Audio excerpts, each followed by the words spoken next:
Morning, good afternoon, good evening, wherever you are in the world today. It's morning here in Denver, Colorado at the EP headquarters. My name is Breelyn. I am one of the senior trainers here at Effective Presentations. Welcome to this month's webinar. Today, we are talking about bad speaking habits. We all have them. We do. We have some good habits, but when we get up in front of a group of people, whether we are on a big stage, we have a microphone, a podium, a spotlight, or we're just in front of our colleagues in the conference room, there are tiny little things or sometimes big things that happen to us that kind of don't look very good. And sometimes we don't know that they're happening. So what we're going to talk about today is figuring out what are we doing unintentionally and sometimes intentionally on purpose that we think is helpful, but it's actually lowering our credibility and causing our audience not to want to engage with us. We'll talk about it. And lucky for you, I'm going to tell you how to fix it as well. Just so everyone is aware, if you want to ask a question during this presentation, there is a Q&A button. It's near a chat, it's near raising your hand. I believe that's going to be the best way for you to ask any questions. We have a set period of time where we will answer those questions verbally live at the end of the presentation after about 30 minutes. I also have my colleague on the other end who is also a wonderful trainer who can answer live questions. But even if you have technical difficulties, let us know what's going on. All right. With that being said, let's get started. We have intentional bad habits and unintentional bad habits. Now, here's what I mean by that. When I say intentional bad habits, I don't mean we are trying to create or use a bad habit on purpose. What I mean is they are intentional choices, intentional movements, vocal patterns, things that we're doing that we think might be helping us during a presentation. Turns out they're actually kind of bad habits that are changing the way that people are perceiving you.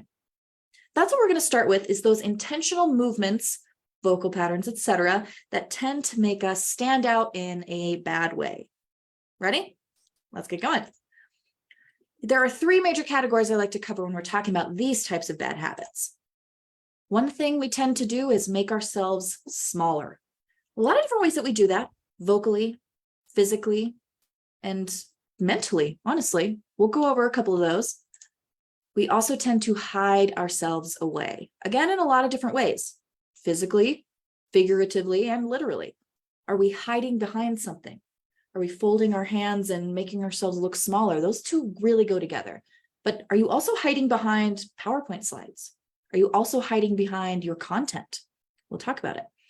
And lastly, data dumping. That same colleague who's going to help you answer these questions, her name's Jessie. She so lovingly calls it show up and throw up. Sorry for that image on a Tuesday morning, but really a lot of times we show up to a presentation and we've done a lot of work on it. We've prepared, we have all of this information, and we just spit it out there. We say, okay, here is every single piece of my information that I can give you, because that makes it seem like I've done my work. Sure. But is all of that information going to get filtered through your audience's brain and ears? No way. We do data dumping for a couple of reasons, either to make sure that we are not ruining the presentation, make sure we don't miss anything. I have heard of some people who do it on purpose, though. Take a look and see if this is you, if you try to almost not necessarily confuse your audience, but impress them with how much information you have, making them come to you and ask further questions. Seems like a good technique, but it could be breaking your trust with those people. Let's start with getting smaller. One of the biggest things I see, and it's at the very, very beginning of what's going on in your presentation, it's how you open. We don't want to have a poor opening. Tell me if you have heard somebody open with this line, or you've even opened it with yourself.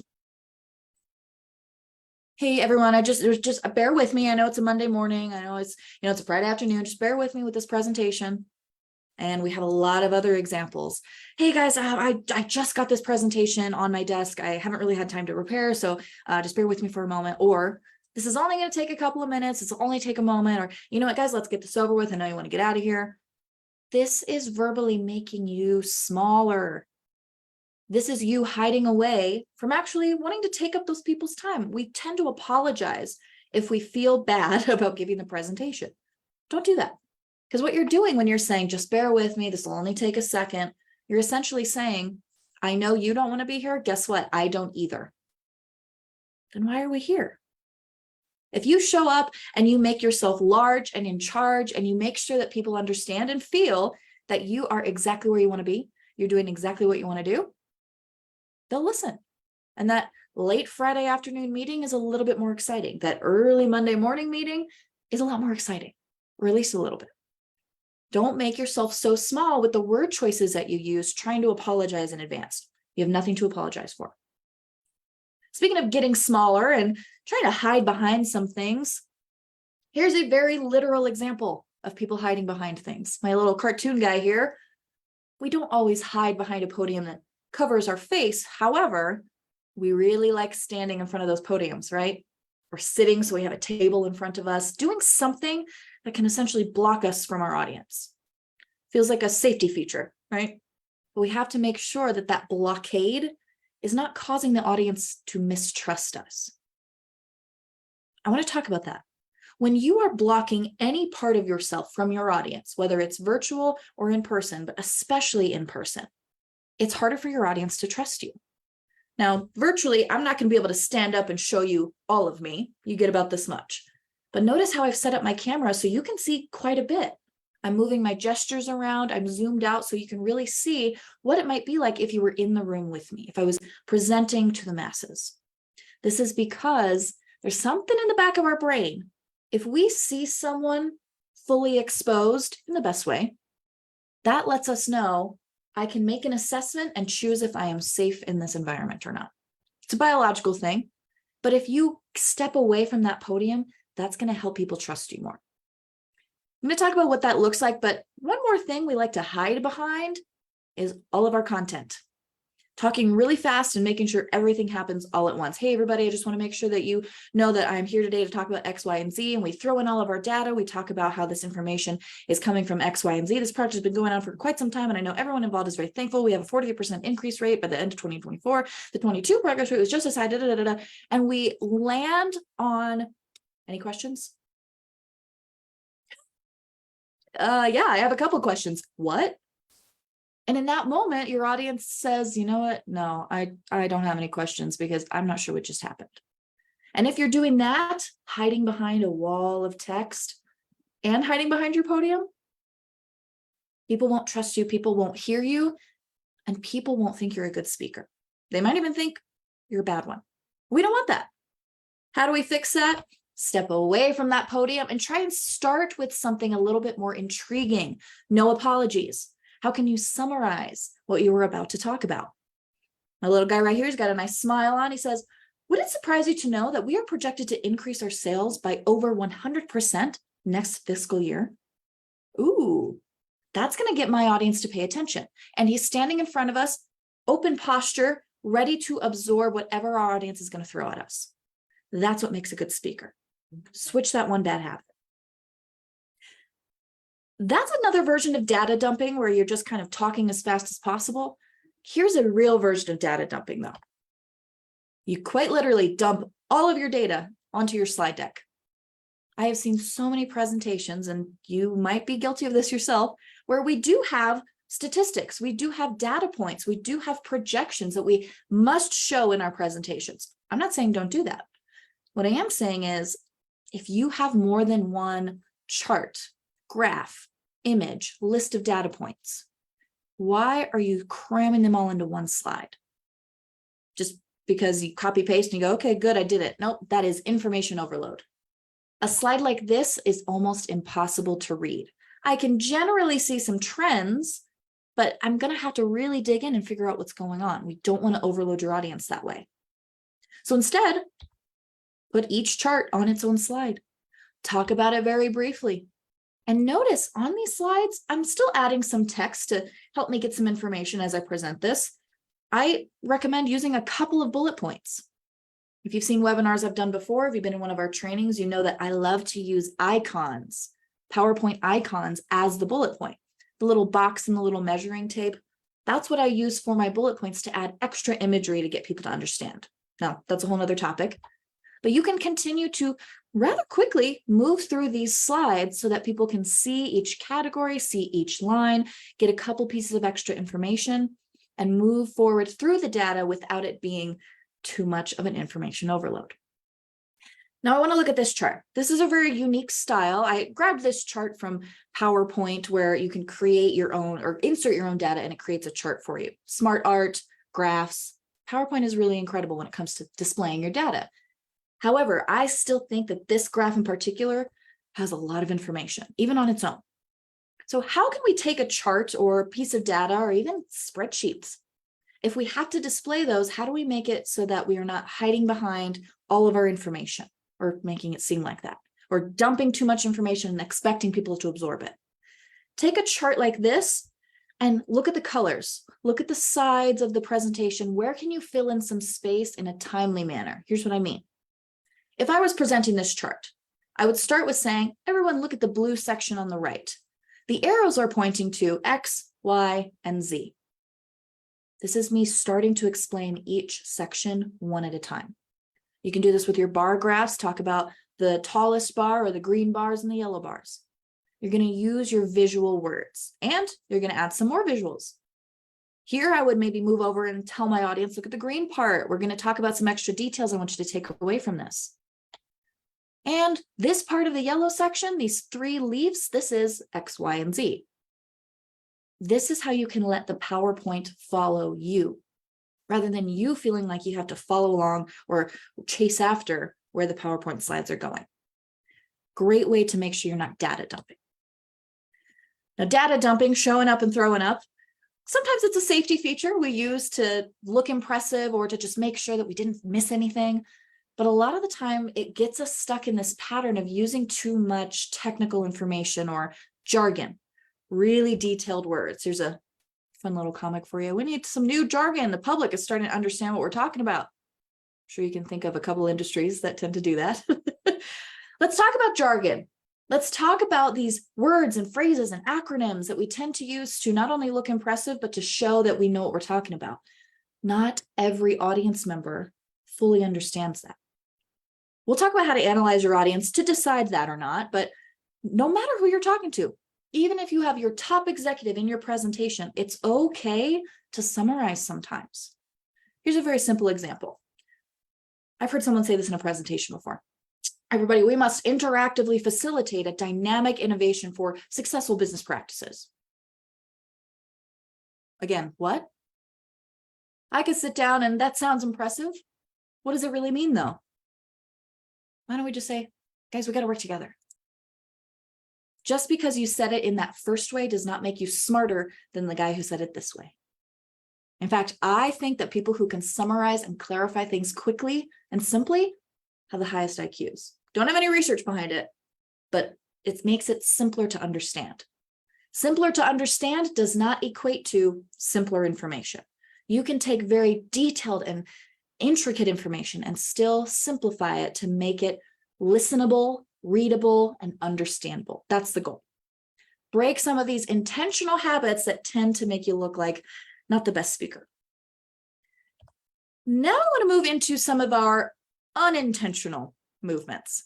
We are talking about things that we do on accident, things that we do without even thinking about it, that, oops, are making it look like we have bad speaking habits. This one is going to be a little bit more relatable, but I think we've all done all of these. Some main categories I want to talk about here in these unintentional movements and vocal tones and things like that. Delivery overall. How are we delivering our message? Not the message itself, but how is that coming across? How do people think we actually mean it? Things like body language, hand gestures, eye contact, facial expressions. We're also talking about your voice. That goes into delivery, but some of the things that we're doing with how we use our voice that makes people go, uh-oh, I'm not sure that she actually knows what she's talking about. When you do know what you're talking about, but it doesn't sound like it. How do we combat that? And lastly, a lot of us tend to ignore our audience. Maybe it's a safety feature that we think our brain has. We're trying to block them out so we're not so nervous and we just spit out our information, or we simply don't think about the audience beforehand. We need to work on some audience analysis. How do we do that quickly? Let's talk about some of these. Some of our big delivery takeaways, I want to start with your body language. When you do certain things like put your hands in your pocket, fold and wring your hands, fidget with jewelry or with clothing, or keep crossing your arms and uncrossing them, putting them in your pockets and taking them out, or even just standing very closed off. This gives away that you may or may not be extremely nervous. Maybe you're just doing that because you have a lot of energy, whether it's nervous or excited. It doesn't really matter where it comes from or why you're doing it. What matters is how is it coming across. The little icons at the top with the people going different directions, that's another version of your body language giveaway, pacing. Anybody in here pace during presentations? Or in a virtual, rocking in your chair, spinning in your chair. We are trying to get movement out. Now, if you've taken any of our other trainings, we've talked about movement extensively, what it means, why it happens, and what we should do instead. If we want to move a lot, if we're fidgeting a lot, or if we're blocking ourselves or hiding in our pockets, yes, that might mean we're nervous. And that's what's giving it away. So how do we take that bodily energy and use it for good, but still make it look like we're a good speaker? These are some bad habits. How do we correct those? We're going to just open ourselves up. Any hand movements that you feel like you need to make, turn it into a gesture that opens you up and makes you more vulnerable to your audience. Now, I know we don't like that word vulnerable. It sounds scary, but vulnerable equals approachable. If you come off as approachable to your audience, they are bound to listen 100% of the time. Nice open gestures. If you need to move around a lot, if you're a fidgeter, use some hand gestures. Walk around a little bit. Without pacing, you see my icons at the top again. Instead of going back and forth or forward and back, you're going to do what I call the pace and plant.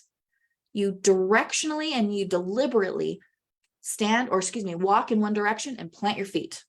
Pace a little bit, plant your feet. Finish that thought verbally, and then do it again. It's just taking a little bit more ownership over your body language. We can talk days and days on body language. I encourage you to join one of our workshops, which I have some information for you at the end, so stick around. This is something that we really dig into. How do we do this? How do we get good at this? So look forward to that. Another thing that we unintentionally do, specifically with our delivery, but more specifically with our voice, our favorite sounds, our favorite words, filler words. Most popular ones, we have a lot of different ones. Basically, obviously, right? Well, kind of like, and so, we all know that if we hear someone who uses a lot of filler words, especially and like, what does that make you think of them? Usually they don't know what they're talking about. Or at least that's what we think. That's the perception of your audience when you use a lot of repetitive filler words. How do we get rid of those? Again, another thing we dig really deeply into in our workshops, virtual or in person, but the easy answer for this, if you find yourself saying, so, like, and anything on this list plus more, here's your answer. In order to get rid of these, pause. It's not just stop saying filler words, although that would help. But it's hard sometimes to figure out, when am I saying filler words? Why am I saying them? And am I saying them at all? If you simply pause anytime you're about to say one, or just start to pause much more often, this is going to give you more time to think ahead without going, while you're thinking. It's also going to give your audience more time to absorb what you just said. People can still listen to you when you're, using filler words, but it's harder. If you pause instead, anytime that you would rather say, they're going to absorb what you just said, and it's going to make it so much easier to listen to you, so much easier to remember you, and a lot easier for people to think you are a great speaker. Plus, it helps you breathe. If you ever get anxious during a presentation and you feel like you can't catch your breath, it's because you're not pausing enough. Lots of great benefits to pausing.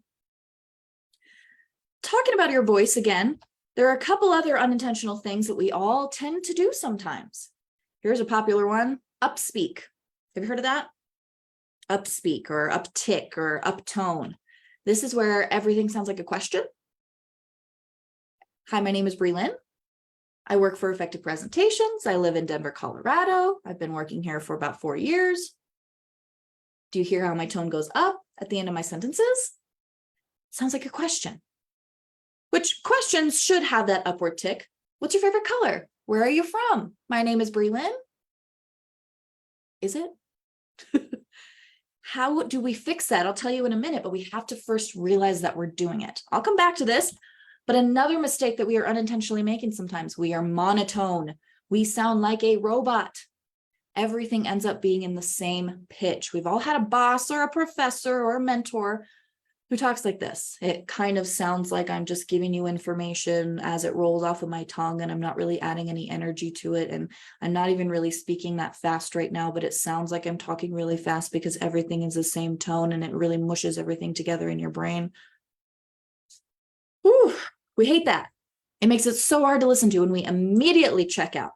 It's a tonal pattern that we got to stop. Another tonal pattern that it's going to be different from for each person, but being a little bit too nonchalant, not putting any energy into your conversation. Maybe you're not monotone, but it sounds like you don't care.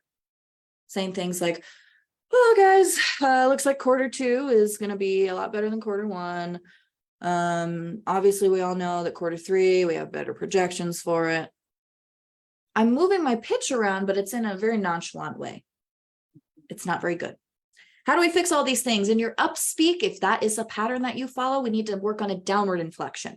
Instead of my name is Breelyn, I live in Denver, Colorado, I'm going to start saying, my name is Breelyn. I live in Denver, Colorado. Do you hear how my voice goes downward? Now, that was an actual question, so I should have gone up, but trying to make a point. Another thing we got to do, instead of being monotonous with your voice, get some more melody. If you listen to your favorite music, most of the time, unless you listen to certain genres, but most of the time, the notes go up and down. The chorus has high notes and low notes. Our voice does the same thing. If you're not sure how to add melody to your voice, just add emphasis. What parts of your sentences really need to be emphasized? And also, if you add a little bit more excitement, even if you're not feeling it 100%, that adds more trust. Imagine if I was giving this webinar with absolutely no emotion. Would you trust that I'm knowing what I'm talking about? Now, I am truly excited about this stuff, but it helps. It helps people to get listening. Now, I want to go to that third category of our unintentional bad habits. We are not doing an audience analysis. If we are ignoring our audience, we are going to give them a really hard time when it comes to relating to us. If we are not figuring out who they are, what they want, what their expectations are, and we just stand up there and talk, it's a lot harder for them to actually relate to us, understand, and be able to take that information to heart. We also might be unintentionally over-explaining something to people who already know really the main topic, or under-explaining to someone who needs a little bit more explanation. Good example of this. If you are giving a presentation to all of your higher-ups, all the company executives, we don't want to over-explain things that they're the people who wrote the book on it. But we also don't want to under-explain some of those nitty-gritty details that you were hired to cover. How do we decide, depending on who's in my audience, what to give a lot of detail on and what to simply summarize? We have to figure that out. And if you don't connect with your audience, or you really don't have any connection to them, it makes it way harder for them to listen to you and way more difficult for you to be actually heard. They'll hear the sounds coming out of your mouth, but they won't absorb the understanding. So how do we do this? Now, this is actually some information from the EP Vault. You're very lucky to be able to see this today. This is going to be one of our new courses soon, so you're going to get a sneak peek. But how do you do a really good audience analysis? There's three main pieces. Number one, what's the demographic? This is just, who the heck are they? What position are they in? Where are they located? Are they in your virtual team or your international team? Are they here in your home office? Age, gender, things like that. General demographics. You can make a lot of content decisions just based on those things. Next, psychographic analysis. Lots of big words, but really just think about, what kind of common interests do we have? What is their general knowledge on the topic before I come in and give them more? And do they have possibly any perceived stereotypes of this information or even of me and my position? Use that to your advantage. Lastly, do a situational analysis. Where are we in this environment? Are we on a webinar with one speaker and 50 listeners? Am I on a stage where there's 200 people, but I have the microphone? Am I in a conference room with 8 or 9 people and it's a shared experience, but right now I have the talking stick? What is it like? How does that change how people are going to perceive you? How big is that audience? How much time do you have? And what is the duration of this information? If you can understand all of these pieces for yourself, you are going to be a good speaker. Now, guys, we have about 5 minutes left in our timed session, but we always have a lot of extra time for our questions. So what I'm going to do right now is I'm going to open up the chat. We're going to look at the Q&A, and I want to hear your questions. This was a breeze through of some of our techniques that we see that are mistaken, some techniques that we see that are fixed, and other things that people are either unintentionally or intentionally doing, trying to make their presentation better, and it just isn't working. So what I want to do right now is answer your questions. It looks like we've got a question in our Q&A. Let's see. Victor says, suggestion, click less keyboard to cancel sound when advancing slides. Yep, we got to make sure that that's going to help. I like it. Let's see. What other questions do we have? You also have the opportunity to unmute yourself to make sure that you can actually verbalize your question. This is a really great time to do that. And they are rolling in. Mr. Harry Houston, glad you're here. Nice to see you. How does presenter navigate while holding notes written in the presentation? How do we handle that? That is a tough one. That is a very tough one. Here's what we should do. I have some notes right here. This is a smaller piece of paper, but let's say that we are holding notes, whether you are virtual or in person. It's going to similarly be sort of be the same. Let's start with virtual. If I'm virtual, my notes are going to be off camera, but make sure that they are not in a place off camera that is going to be distracting. Now, you can't see my notes, but guess where I'm going to look when I need to look at my notes? Down here. More likely than not, your notes are going to be on your computer screen, but a lot of people will put it on their extra monitor. So a lot of the presentation will look like this. We don't want to do that. How about in person? Which I think is what you're asking, Harry. If you have notes in your hand or on the podium or on a laptop, that's fine. I love notes. We just have to make sure they don't become a crutch. We don't want to be able to or cause ourselves to read absolutely word for word every single time, because that tends to get us into some of those bad habits I mentioned. No body language, monotone voice, and no matter how big or small your notes are, we're kind of hiding behind it. Here's what I would do instead. Dedicate one hand to holding your notes. And anytime you want to look at it, hold it up kind of high. It's okay to show people you have notes, but this is going to allow you to not divert your eye contact too far. And it's also not going to cause you to put your chin down and change your volume a little bit. Hopefully that helps, Harry. Let me know if you want some more clarification. Let's go to the next question. Let's see. Victor, how do you avoid the screen reflection from your glasses? I've got them right here. One thing that I have done is actually, there's a couple things. Number one, I have lights that light up my face when I'm doing this because it's my job. You might be able to see them. If I look up, you can see my light reflection on my glasses, but I have lifted the lights up so they're not doing that. Another thing I've done, my glasses specifically, I got anti-glare. Not everybody can pay for that. Not everybody has that option. One thing that may help is putting a blue light screen on your monitor. I can't really show you guys, but I have a big piece of blue light reflective plastic that hangs on my monitor. It's meant to help my eyes during a long work week where I'm staring at my screen, but it might cause a little bit less reflection. Now, one other thing to do when you are trying to avoid that is making sure that you don't have so many bright white windows. If you can go into dark mode on your PC or on your Mac, for example, my slide is black right now. It makes it a lot easier to not have that glare. The glare comes from a white screen popping up. So I'm going to pull up something white right here. I've got just a big arrow, or excuse me, a big folder. Do you see how that went away in my glasses? Lights up a little bit more, goes back down. Turn it to dark mode, it does help. And we've got some questions in our chat here. Let's see. Jesse, you've been keeping up with the chat. You want to help me and see which questions we have not answered yet so far? Really good one that just came in from Crystal Epps. What are some practical ways to improve your speaking? I'm seeing some comments. With a nervous Chaco, you undertone? said, hands in my pockets is so comfortable though. Yeah, I know we can all relate to all of these things being comfortable, but what's comfortable for us is not always what's comfortable for the audience. I know, it's tough. Purposeful movements help. Yep, we've got lots of trainers chiming in. I love it. Quick question from Crystal. Is this being recorded? Yep. It's also live on Facebook and it'll be lasting for a while. Breelyn, can you hear me? Victor, upspeak hurts my ears. Absolutely. Monotone makes me sleepy. It makes us feel like absolutely nothing is going on. How do we break some of these habits?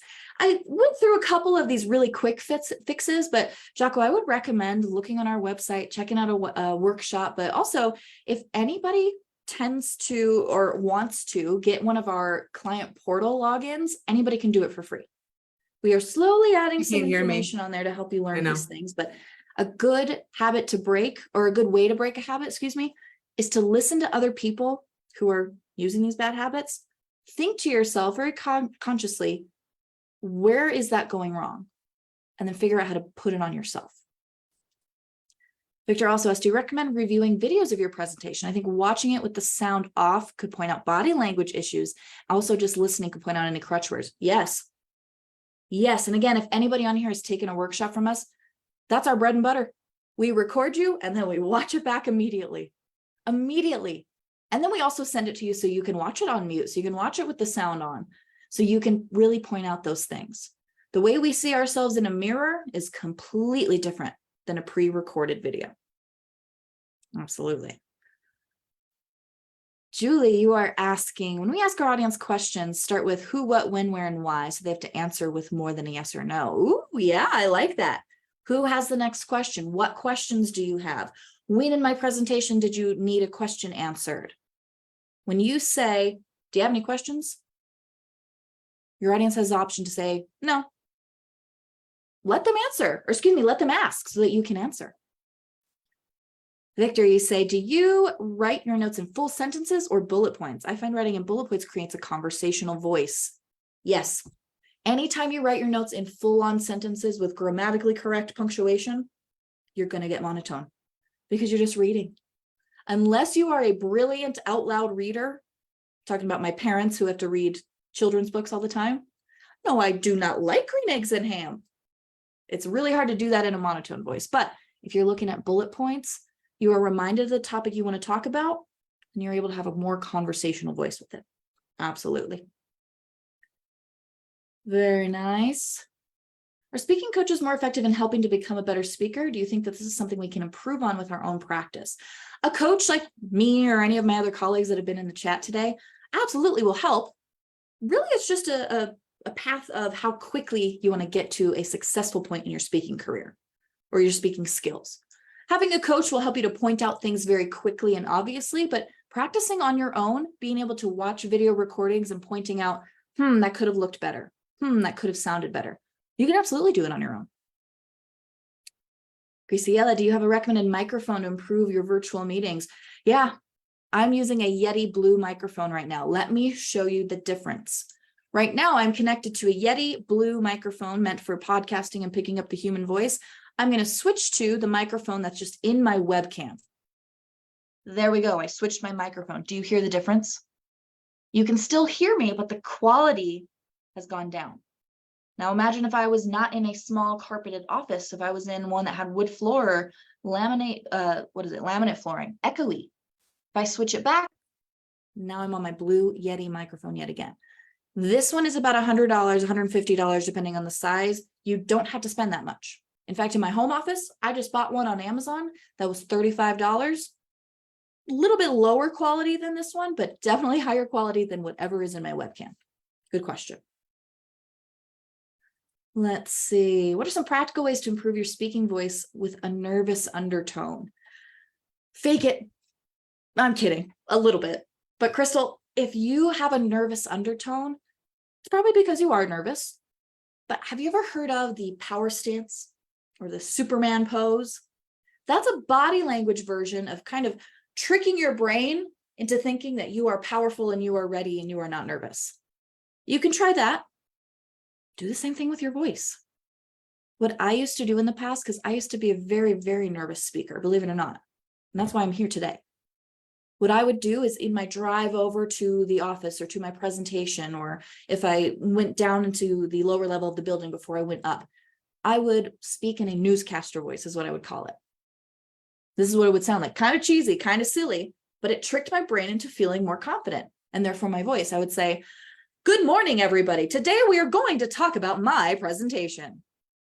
A little over the top, but it's pushing your boundary, or not your boundary, excuse me, your comfort zone, so that when you get back into one, it feels a little bit better. Let's see. How long of a pause should we take? 1 second. I practice with the snaps. If I want to pause more often to get rid of filler words, to help myself breathe, to help my audience, this is what I did to practice. Every time I hit a comma in my sentence, I snapped once. Periods get 2 snaps. Good morning. My name is Breelyn. I work for Effective Presentation, and I've been here since 2019. I'm not allowed to talk while I'm snapping. That's a good measure. Very nice. I'm sorry, I can't hear you, Jesse. That's my bad. I'm so sorry. Finger snaps, I love it.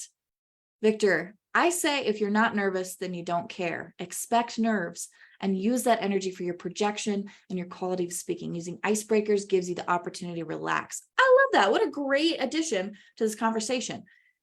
I think it's also good to be nervous. If you're not nervous, it probably means you don't really care. If you're nervous, that means you care about doing a good job. That's a great thing. This sounds a little hippy dippy, but take that nervous energy and put it into positive energy. That's what's going to be most useful. I love it.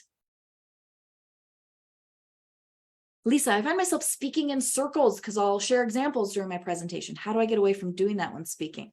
That's the skill of being able to cut something out. Cut something out and just land on something that you think is good enough. Now, good enough is not really a good mantra, or at least we don't think it is. But if you're someone who talks in circles, a lot of us do. We want to add examples and make sure that we're really covering absolutely everything. We don't know when to stop. We don't know when it was good enough. Decide when it's good enough. I can talk about this for days, but I call this information ego, content ego. We have a little bit of an ego, an attachment to examples and information, so we feel like all of it's important. Of course it is. Just pick one. If someone doesn't understand and they have a question, they will ask. Easier said than done, but that's the mindset I have going into that. I'm loving all of these examples, everybody. Let me make sure that I have my speaker on. I don't have my speaker on. That's why I couldn't hear Jesse. It was connected to my Yeti microphone. Now, Did you miss me? Anything else to add? I love this. Lisa, I was thinking about your question. I also think a solid audience analysis, really picking out the information that your audience needs and making sure that you're using their time well, is what really helps us focus in those moments where we start speaking in circles. I do the same thing too sometimes. Absolutely. It's very easy to get lost in. Did we cover all the questions that I'm seeing in the chat? Breelyn, you did an excellent job. I was so impressed. And there's some fantastic questions out here too. Yes, I'm really liking this conversation. Now, I don't want to cut it short. We still have plenty of time, but I do want to give you some extra information. As you're thinking of your next question that had to do with this information, I want to tell you a little something. I kept mentioning, you guys got to take our workshops. We really dig into this. I'm going to make it easy for you. We've got some promo codes. Because you joined this webinar today, you get an exclusive promotional code that is going to allow you either $100 off your next virtual workshop or $200 off your next in-person workshop. If you didn't know this, we host open enrollment trainings in a lot of major cities across the United States. Take a look. I believe Jesse is sending out a link. Yes, Jesse just sent a link that you can click on in the chat right there. There you can find our calendar to any of our workshop. Does this come with a free blender too? Yeah. And wait, there's more. I wish it did. I wish I could send everybody a free blender, Victor, or even better, some of those clickers that we use. But if you use Web 100 just on virtual workshops, that only works on virtual ones, and Web 200 that only works on in-person, you are able on that link that Jesse sent everybody to filter and categorize the trainings by city, by type, by message. We have two signature workshops, if you will. Presentation and public speaking skills, both virtual and in person. That one is going to focus more on your delivery, body language, monotone voice, filler words, hand gestures, virtual versus in person, a lot of the stuff that we talked about today. We also offer messaging and structure. The in-person ones are more scarce because this is a newer course, but virtual we have every single month. Virtual messaging and structure is really valuable if you want to organize your content better, if you want to learn how to summarize and stop talking in circles. Both of those are available. Take a screenshot of these codes, you guys, write them down, make sure that you figure out which one you would like, click on that link, save it somewhere, but be aware, these expire this Friday night, 11:59 p.m. And that's Mountain Time. So adjust an hour or so depending on where you are in the United States, or figure out your time zone if you're in another place in the world. But in Colorado, Mountain Time, midnight on Friday the 15th, that's when this expires.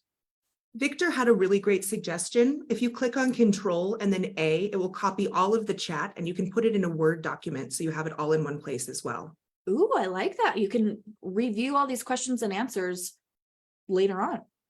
And I believe somebody asked if we are recording this. Yes, we are. And it's on our Facebook Live as well. I believe when we record this, if anybody asks, I believe we can also access the chat if anybody wants to review this later on. As well as recording this, we are going to be sending an email to all of our participants today with a link that will host this recording in our portal. I highly recommend you going in there and not just taking a peek at this, but we have a few other offerings in the portal as well. It's a very valuable tool in your journey to become a better public speaker. If you're not sure how to create a portal, go to effectivepresentations.com, and at the very top right corner, there's a little person. It'll ask you to log in, but you just create your account. I want to go to my last slide here to make sure everybody has this information as well. If you liked this webinar, come back in November. This is going to be our next one. We are talking about how do you actually become a confident speaker? It's taking some of this information we talked about today and expanding on it. Make sure what you say is matching what you're actually conveying. Another version of this is intent versus content. What was your intention when you made this presentation and said what you said? But what was the actual content that people heard, understand, and remembered? How do you become a confident speaker so that it's always sounding and feeling confident? That is what we are going to do in November. So stick around, make sure you are on our newsletter list. If you register for this webinar today, you're automatically on it, so congratulations. And we are going to make sure that everyone gets this promo code. The promo code is, I believe that is only working in, oh yeah, Jesse answered that. Great. I don't know the information on that. Perfect. Janet, if you registered for this webinar, we have your information. Hey, I've got about another minute left on this webinar. If anybody would like to ask any further questions, please go ahead and stay on, put it in the chat. If not, have a great day. Thank you so much for joining us yet again. I love it when everybody gets to join and we have a wonderful conversation like this. Come back next time. We will see you soon. Thanks, guys.